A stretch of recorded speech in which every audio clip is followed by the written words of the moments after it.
भैया जी, कहीं में आपका एक बार फिर से स्वागत है। ये वक्त जो है वैसे तो लू चलने का है, गर्मी का है, लेकिन ये वक्त बैठकों का भी है, ये दौर बैठकों का है। उत्तर प्रदेश में मंथन चल रहा है कि हार के कारणों का पता लगाया जाए। गृह मंत्रालय में बैठक एक अहम है, 3 दिन में 3 अटैक और उसके बारे में विश्लेषण हो रहा है। लेकिन मैं पहली वाली खबर जो मैंने कहा कि वैसे तो ये लू, लेकिन मैं जब पश्चिम की तरफ देख रहा हूं थोड़ी तरफ, तो मुझे ये लग रहा है आभास, और जो खबर मेरे पास है वो ये मुताबिक कि आगरा में तो छींटे पड़ी हैं। अब अगर दिल्ली तक पड़ जाए तो बहुत अच्छा हो। टेम्परेचर लगभग 46-47 की बातचीत कर रहा है, और ऐसे में खड़े होकर बात करना आपसे बेहद मुश्किल है, लेकिन हम भी मौजूद हैं और आप भी मौजूद हैं। बहुत बहुत शुक्रिया।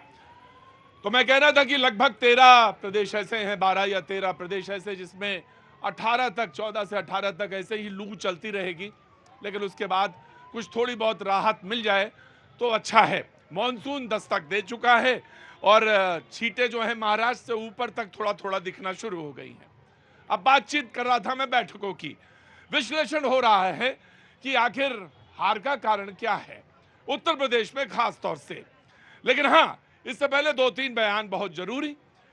कांग्रेस ने कहा कि यह सरकार ग्रेस मार्क्स से चल रही है। ग्रेस मार्क्स तो जानते हैं ना, उन्होंने कहा कि 55% के ग्रेस मार्क्स से चल रही है।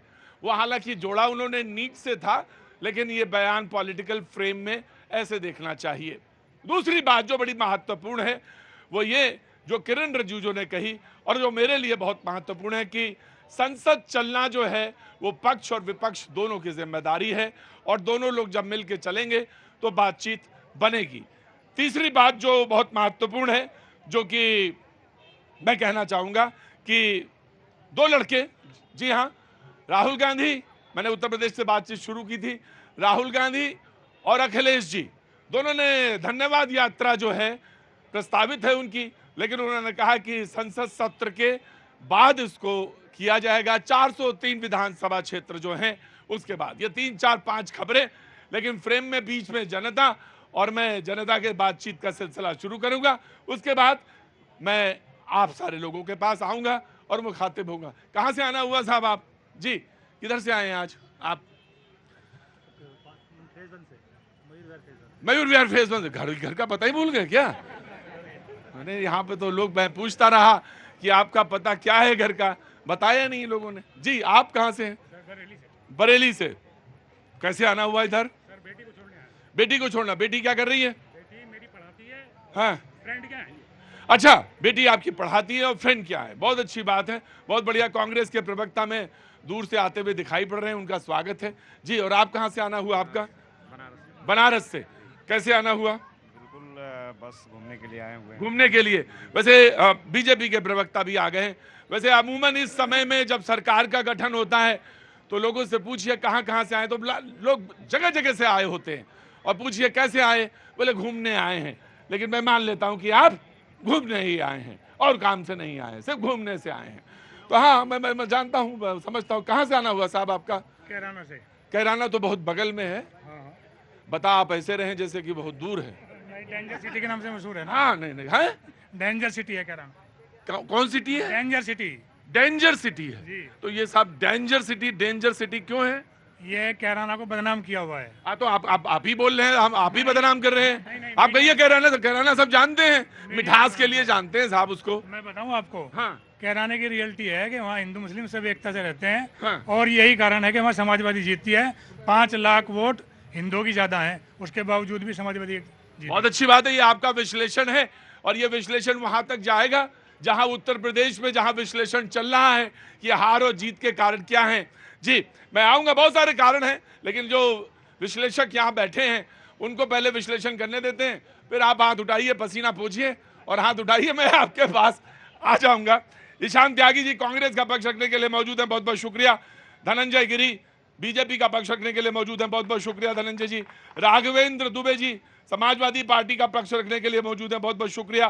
सर्वेश पाठक जी राजनीतिक विश्लेषक, बहुत बहुत शुक्रिया। अवधेश कुमार जी बहुत दिनों बाद आए, आज वरिष्ठ पत्रकार हैं, बहुत बहुत शुक्रिया, थैंक यू सो मच। और सैयद जब्बार साहब शाहजहांपुर के रहने वाले हैं, उत्तर प्रदेश के, बहुत बहुत शुक्रिया, थैंक यू सो मच। मैं सबसे पहले मैंने कहा था आप नहीं थे, मैंने कहा कि कांग्रेस की तरफ से बयान आया कि ये सरकार ग्रेस मार्क्स पर चल रही है, 55% ग्रेस मार्क्स पे। तो मैं जानना चाहता हूं, ये बात तो किरण रिजिजू ने कही कि हमने 400 पार का नारा दिया था, 400 तो नहीं आए, आज ही कहा उन्होंने 400 तो नहीं आए, लेकिन हाँ एनडीए को बहुमत मिला और उसके हिसाब से सरकार चला रहे हैं। और जब हम कहते हैं एनडीए तो प्री अलायंस है, ये बहुत महत्वपूर्ण चीज है, पोस्ट अलायंस नहीं है। नहीं, आप हंसने का पूरा छूट है, हंसने का तो आपको पूरी छूट है, आप जितना चाहें उतना हंस सकते हैं, है ना साहब? खुल के हंसे। कहां से आना हुआ आपका? मैं समझ गया था राजस्थान के आदमी है, वही कहता है खुल के हंसिए। जी बहुत अच्छी बात। Now your turn.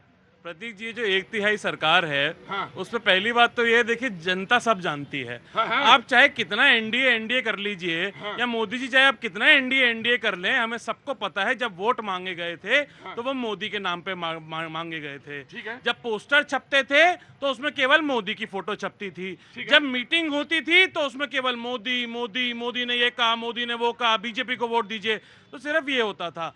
अब क्योंकि जनता ने नकार दिया है, जनता ने अहंकार तोड़ दिया, और ये मैं नहीं कह रहा हूं अहंकार तोड़ दिया है, ये मोहन भागवत जी कह रहे हैं अहंकार तोड़ दिया है, ये इंद्रेश कुमार जी कह रहे हैं अहंकार तोड़ दिया है, जो आरएसएस के वरिष्ठ नेता हैं, या जो भी आप लोग बोलते हैं, नेता बोलते हैं, क्या बोलते हैं पता नहीं, तो ये लोग बोल रहे हैं अहंकार तोड़ दिया है। तो जिस तरह से एक आसानी सी चीज है, जब पत्रकारिता से लोग सीख रहे होते हैं तो लोगों को भी नहीं पता होता कि सरसंघ चालक सह सरसंघ चालक सह सरकार वहां, तो मालूम है क्या, बहुत आसान चीज आज आपको बता देते हैं, क्योंकि आप प्रवक्ता हैं और इसी धारा में प्रवाह में आ रहे हैं।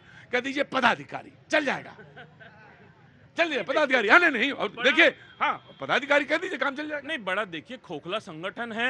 अब उसके लिए आपने तो आपको मैं शब्द बता रहा हूँ, आप उसमें राजनीति कर रहे ले ले रहा हूँ, आपका शब्द ले रहा हूँ, शब्द लीजिए ना। खोखला संगठन है, उसके बारे में ज्यादा बात क्या करनी। Done done done.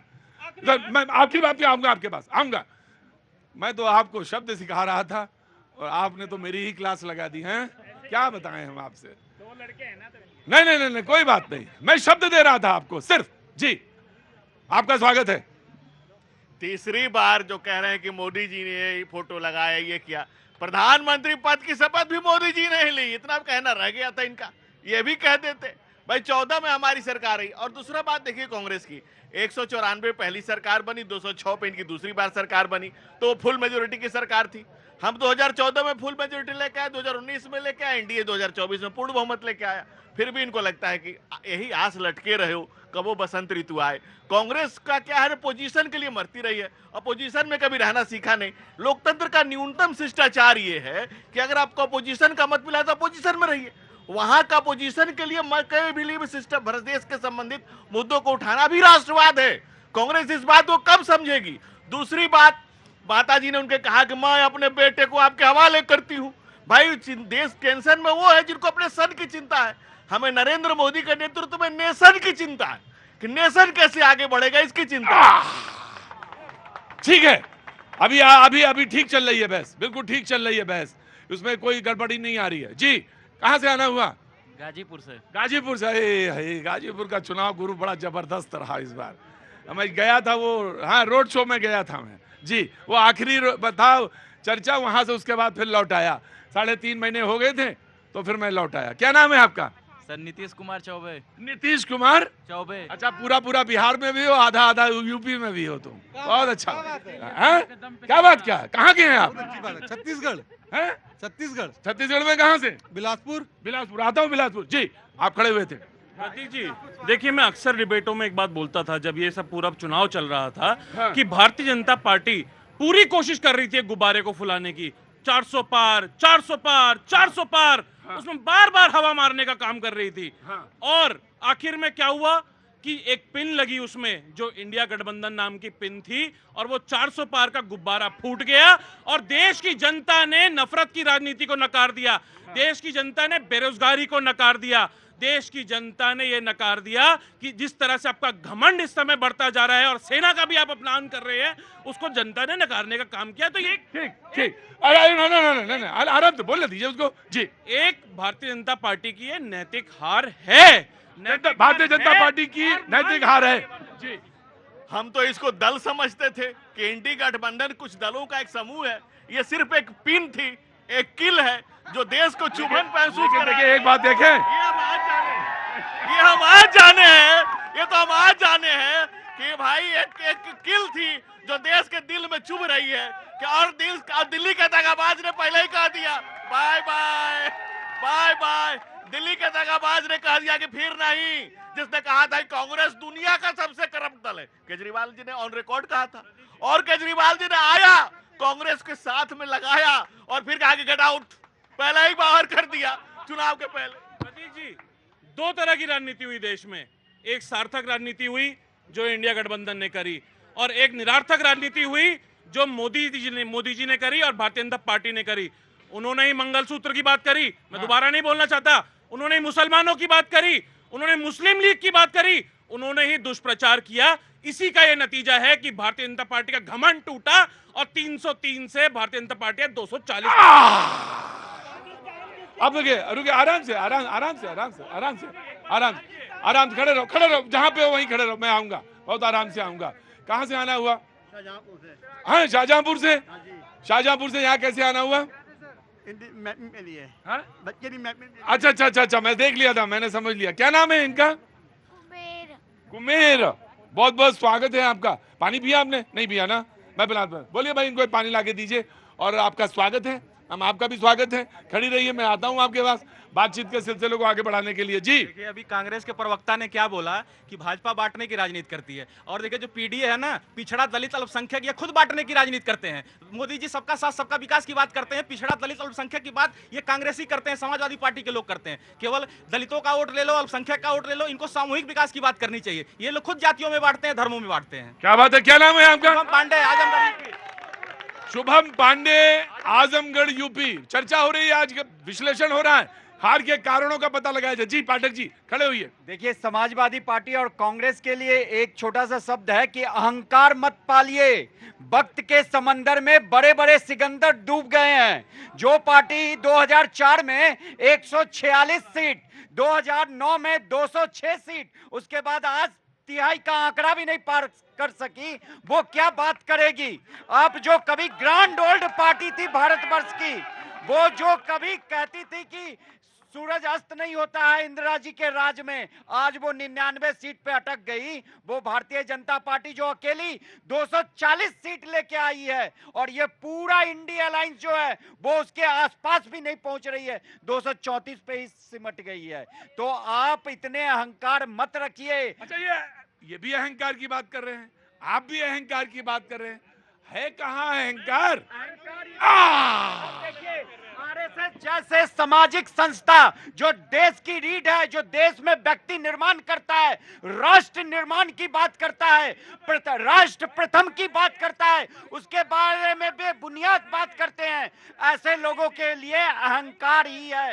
ये इनका अहंकार है जो इन्हें ले डूबा है और डूबेगा। ठीक जी जनाब।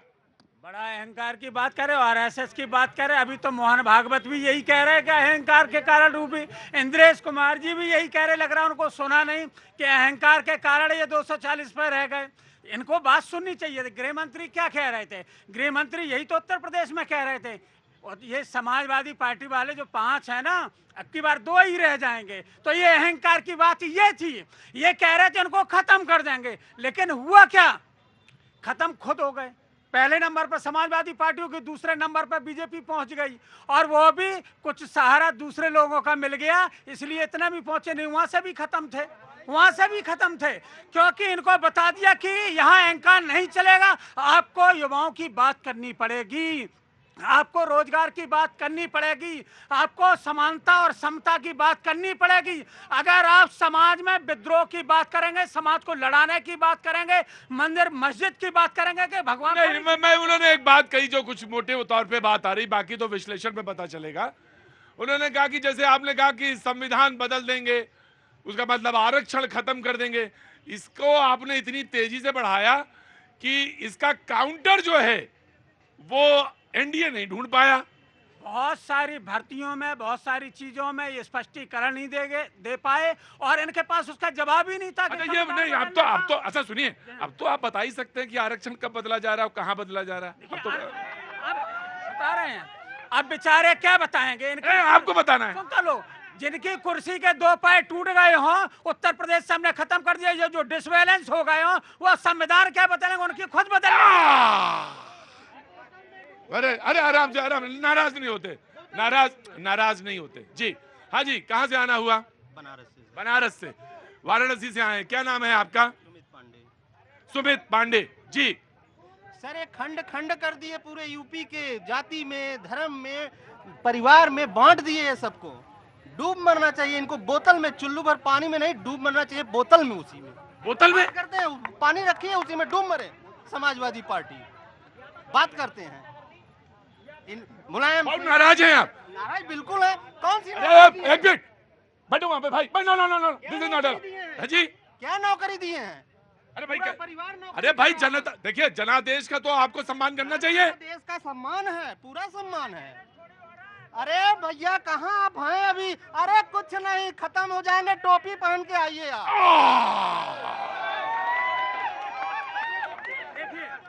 ये जनमत है, जनता ने मत दिया। इनके कहने से, चिल्लाने से कम सीटें थोड़ी हो जाएंगी। जनता को बोला है तिलक लगा के घूम रहे हो, जब टोपी लगा के घूमने जाते हो तब नहीं। ये जनता की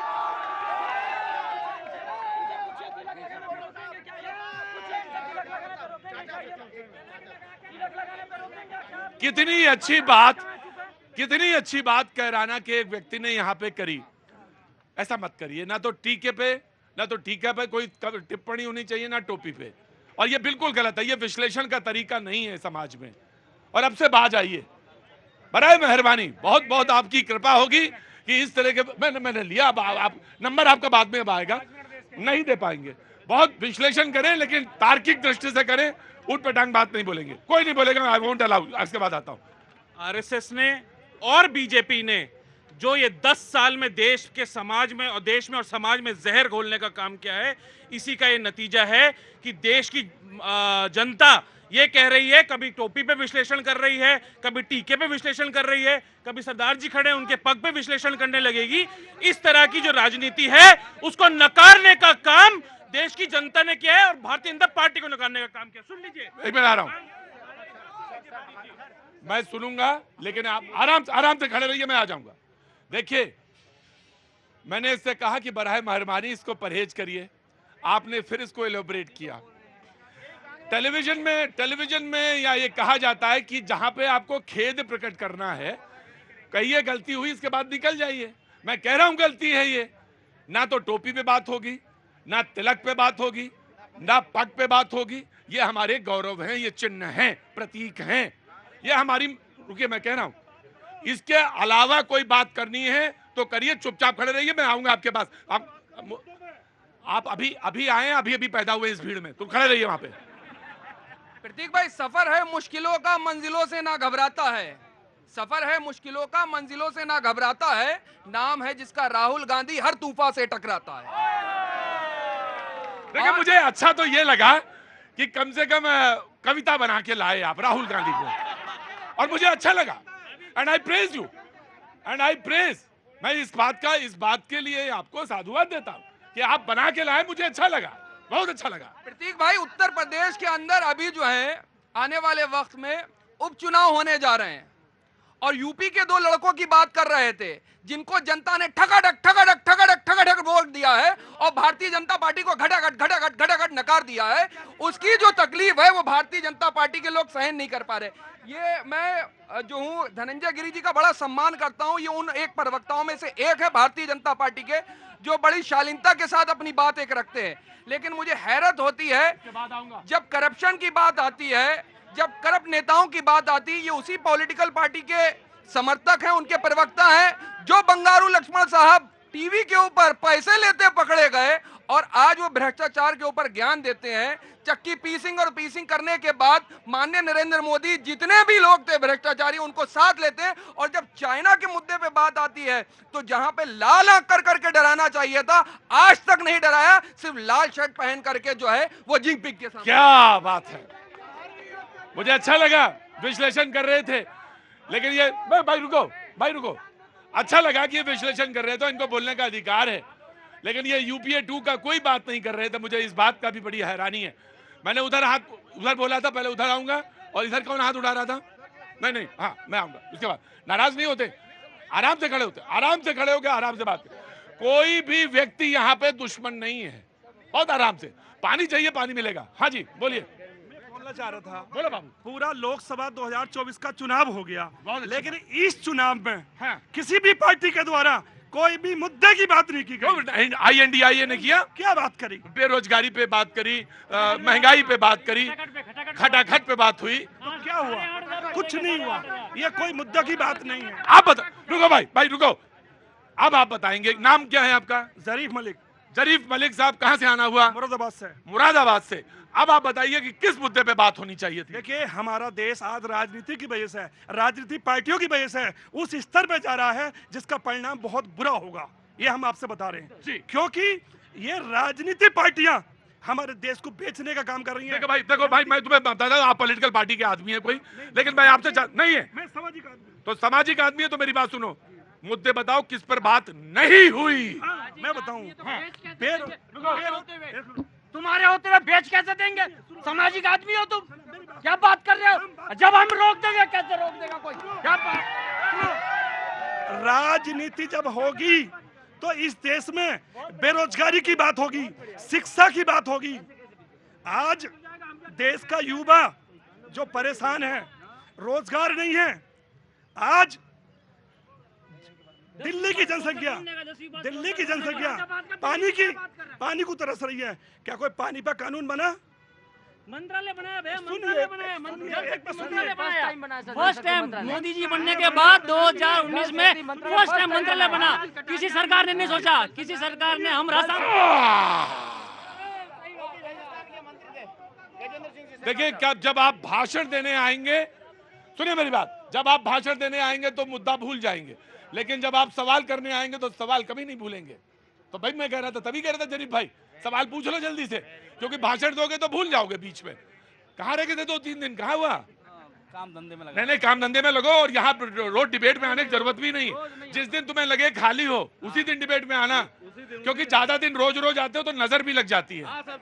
लगी नजर? हाँ अच्छा जब बोलो। विरोध कर रहे हैं, बहुत विरोध कर रहे हैं। अब तो मुद्दे पे बोलो। अब मुद्दे पे बोल रहा हूँ कि राहुल गांधी मुश्किलों का सफर जो है, मुश्किलों के सफर में जा रहे थे, लेकिन 100 का आंकड़ा नहीं छू पाए।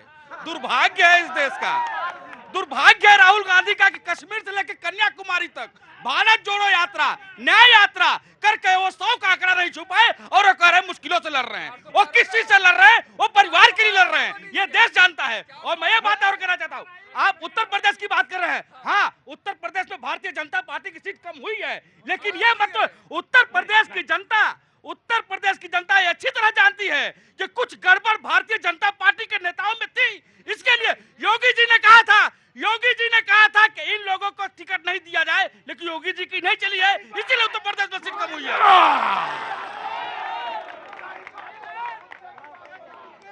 मुद्दे की बात बोला, मैं सुन लिया, मैं जरूर समझ गया, मैंने देख लिया, मैं आऊंगा। देखिए बड़ी अवधेश जी बैठे, जब ये बोले तो अवधेश जी ने मेरी तरफ देखा, मैंने अवधेश जी की तरफ देखा।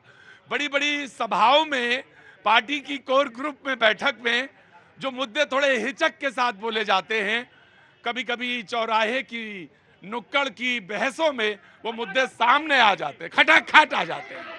अवधेश जी देखिए, मैं तो समझता था कि एनर्जी के लिए बड़ा एनर्जी ड्रिंक चाहिए। हाँ। लेकिन आपके माइक में इतनी ताकत है कि ये जहां जाती है वहीं लोगों की एनर्जी आ जाती है। अब मुझे मिलेगी कि नहीं मैं नहीं जानता हूँ। हाँ। दूसरा एक और देखा, चुनाव पर बात कर लेंगे कि कांग्रेस ऊर्जा दे रही है बीजेपी को, और बीजेपी यहाँ ऊर्जा दे रही है कांग्रेस को। दोनों पहले यहाँ बोल रहे थे, कांग्रेस ने बोला तो ये वहां चले गए, फिर ये वहां आ गए। उत्तेजना थोड़ी आ जाती है ना। और हमारा जो ये है सज्जाद, ये तो वहां तक चला गया। ये है आपकी डिबेट का। इस चुनाव में, अब चुनाव का भी देखिए, इस चुनाव में तो मैं जनता को बहुत प्रणाम करता हूं। इस चुनाव में जिसको कुछ नहीं मिला है वो भी संतुष्ट है। आपको इस पूरे चुनाव से कोई एक पार्टी मुझे नहीं कह रही है कि मैं असंतुष्ट हूं। जो सत्ता में आने के लिए चल रहे थे राहुल जी की, मैं देखता था कि 2-2.5 करोड़ 3 करोड़ से ज्यादा ट्वीट था कि 4 जून को आ रहा हूं। वो भी पार्टी 99 तक है, लेकिन इतना संतुष्ट है कि कह रही है कि हम तो जीत गए हैं, यूपी में अब यात्रा निकालेंगे। तो ये इस चुनाव में एक तो बताइए ना कि कोई असंतुष्ट ऐसा दिखा हो। तो ये कैसा चुनाव परिणाम है, हमारी कैसी राजनीति है? इसका अर्थ ये है प्रतीक जी कि कोई भी पार्टी अपनी कमजोरियों को कि जो उसने लक्ष्य रखा था वो क्यों नहीं पाया बताने के लिए, स्वीकार करने के लिए तैयार ही नहीं है। तो जब तैयार आप नहीं होते तो आप ऐसे ही प्रसन्नता व्यक्त करते रहे। बोल लीजिएगा भाई, आप लोग बोले 4 बार तो बोल चुको यार, हम लोग तो अभी शुरू ही किया है।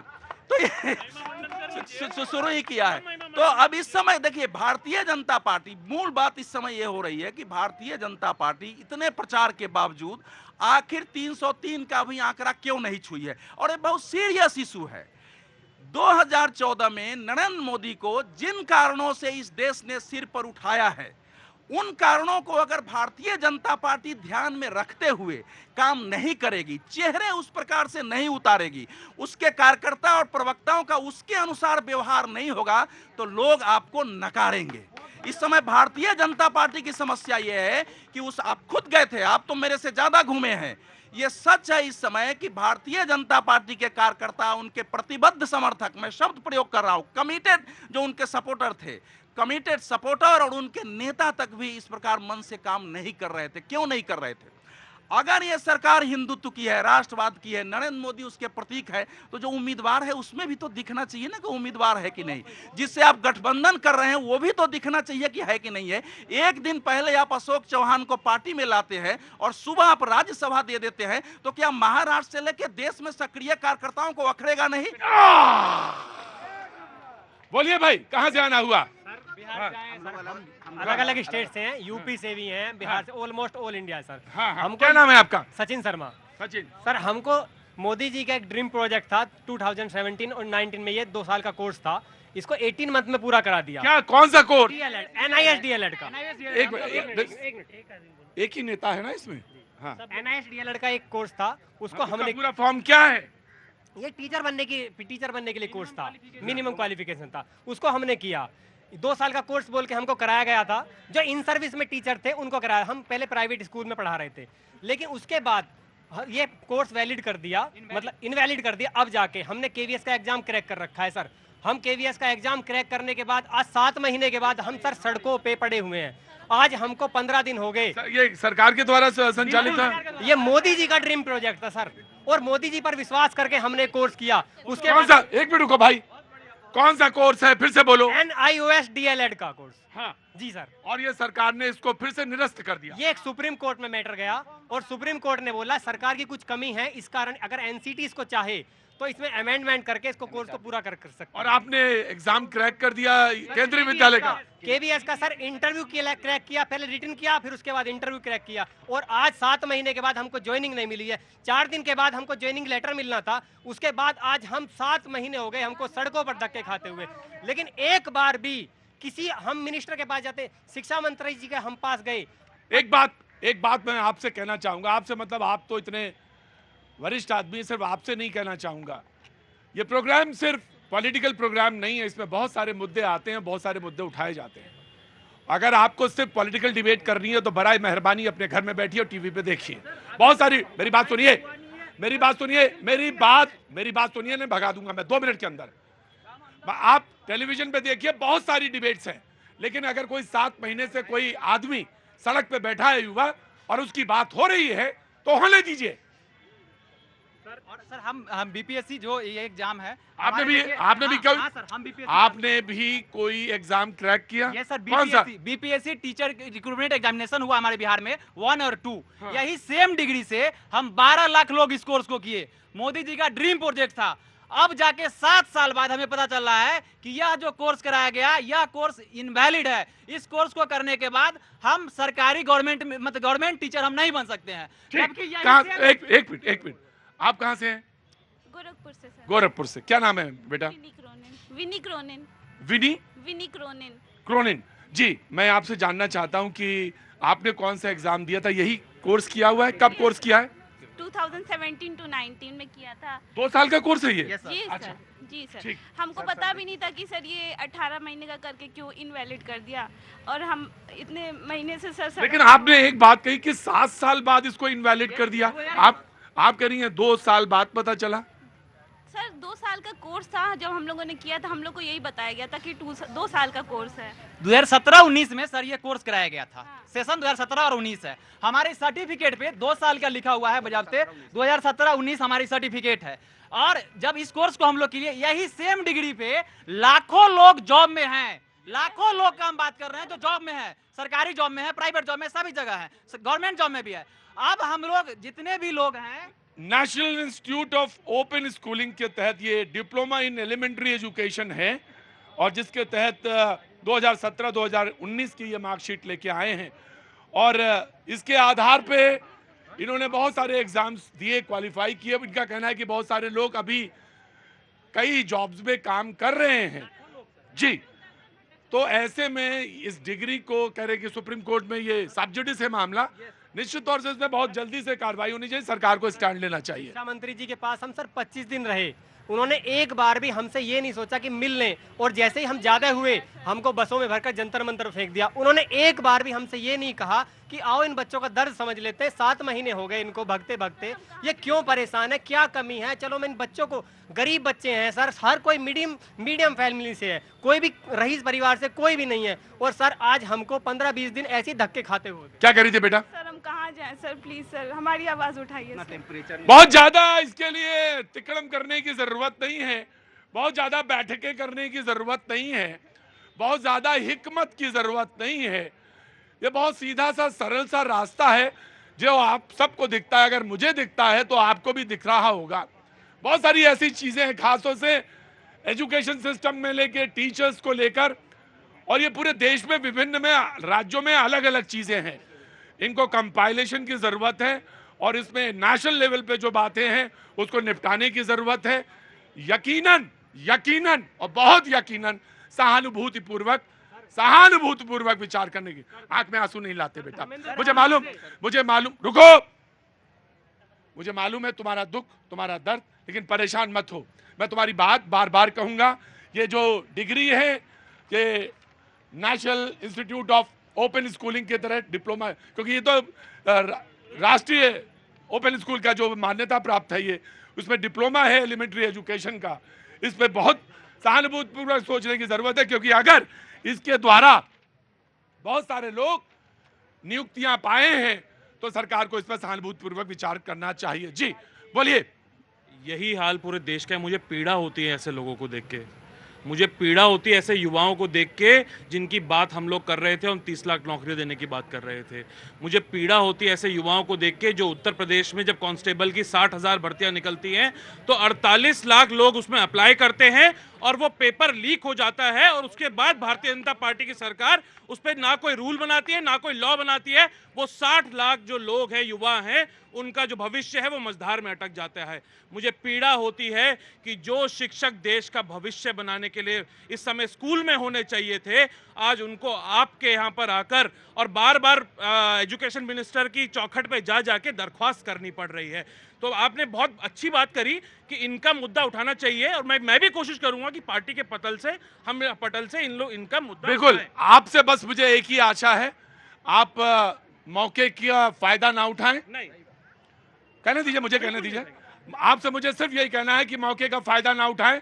अभी संसद सत्र शुरू होगा, और संसद सत्र में इनकी आवाज को, जब क्वेश्चन आ रहा है, सुनिए मेरी बात, जब क्वेश्चन आ रहा है तो इसमें इनका क्वेश्चन, जो यहाँ पे बहन खड़ी है रो रही है, इनका क्वेश्चन लगाया जाए और सहानुभूतिपूर्वक मिनिस्ट्री ऑफ एचआरडी से सवाल पूछा जाए। जी बिल्कुल, बच्चों की समस्याओं का हल किया जाएगा। जैसा वो कह रही है, बच्ची 10 लाख, कई लाख लोग नौकरी कर रहे हैं और मामला सब जुडिस है, तो न्यायालय से आएगा और तमाम चीजों को।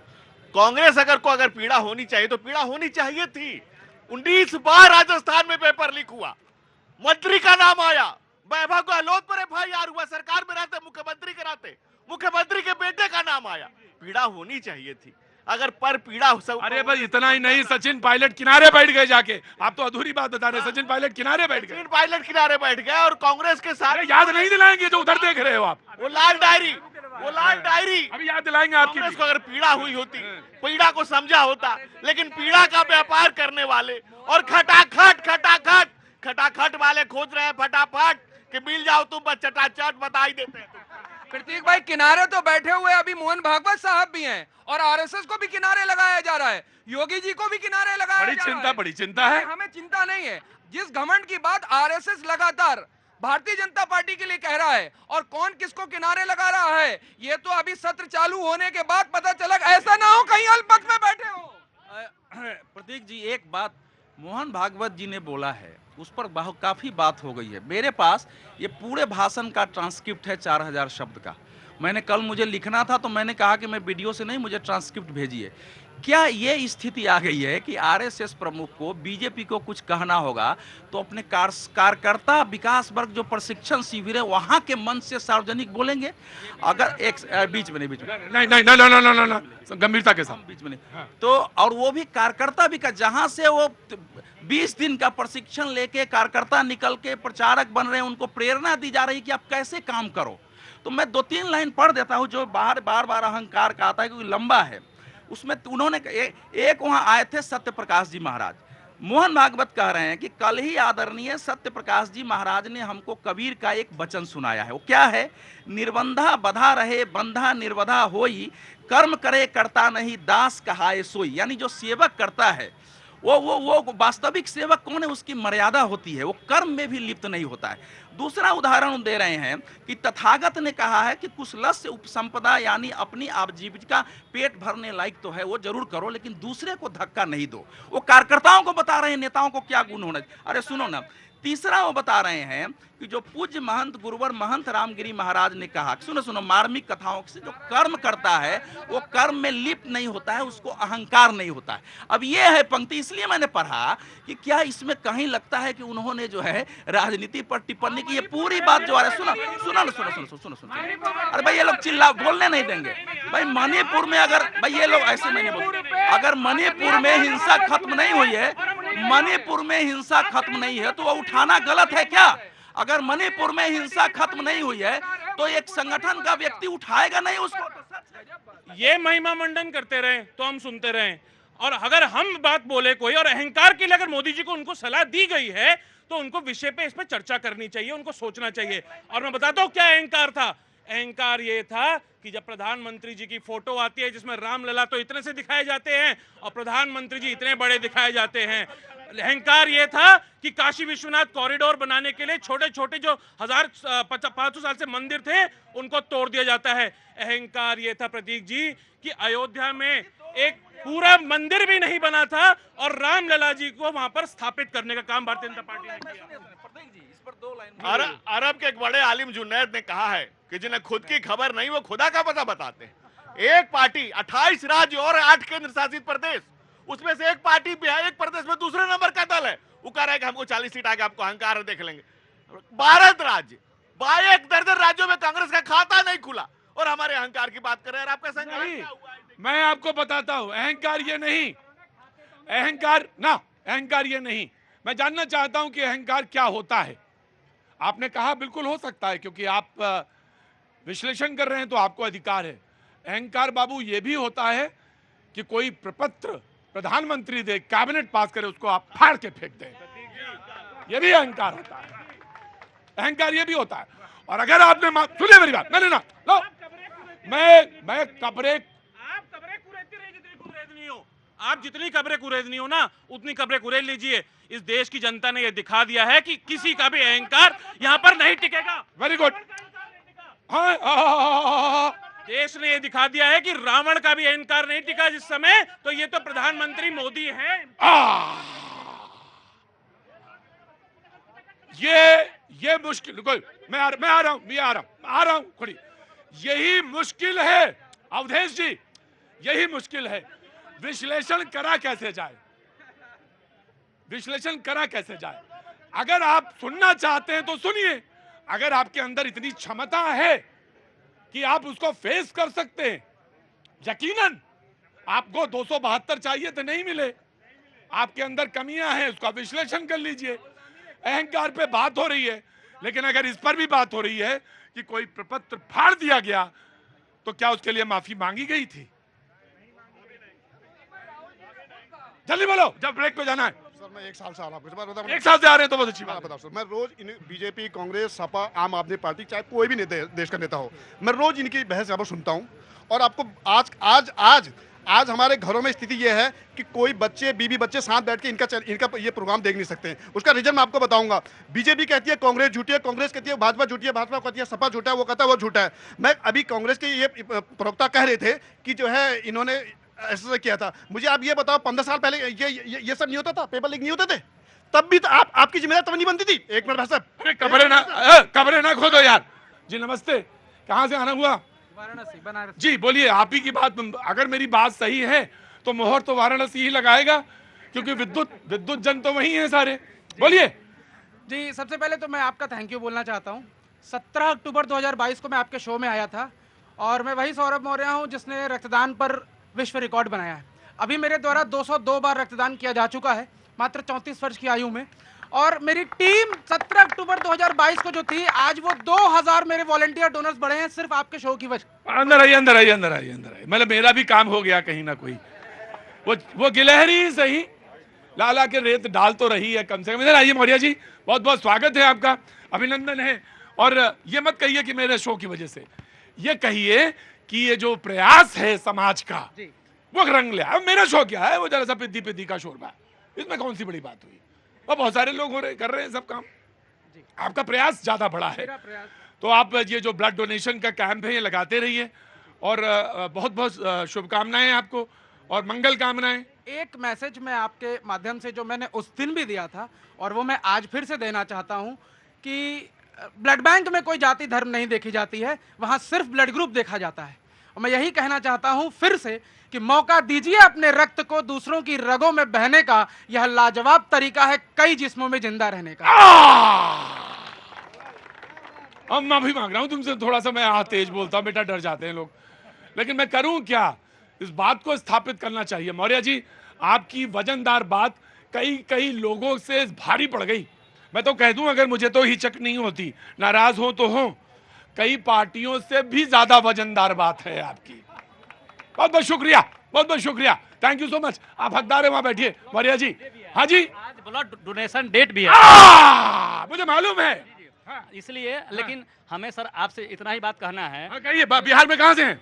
बिहार में सर हम सीतामढ़ी डिस्ट्रिक्ट से। सीतामढ़ी जी, बिल्कुल बिल्कुल, आपकी बात सबसे अच्छी है। बनारस के बाद वो आप ही की बात हो सकती है। बोलिए सर। कुछ लोग जो पॉलिटिक्स करते हैं, जो खटाखट फटाफट, ये कहीं से संस्कारण ये बात नहीं है। कहा गया है जो सब श्रद्धावान लभते ज्ञानम, जिसके दिल में श्रद्धा हो, ज्ञान की प्राप्ति, धन की प्राप्ति उसी को होगी। नहीं समझे बात? तो बात ये हमारा समझे जी। और ये लोग जो कहते हैं ना, जो हम 1 लाख भेज रहे हैं, ये भेज रहे हैं, ये कितनी बड़ी निंदनीय बात करते हैं लोग। लोग लग गए लाइन में।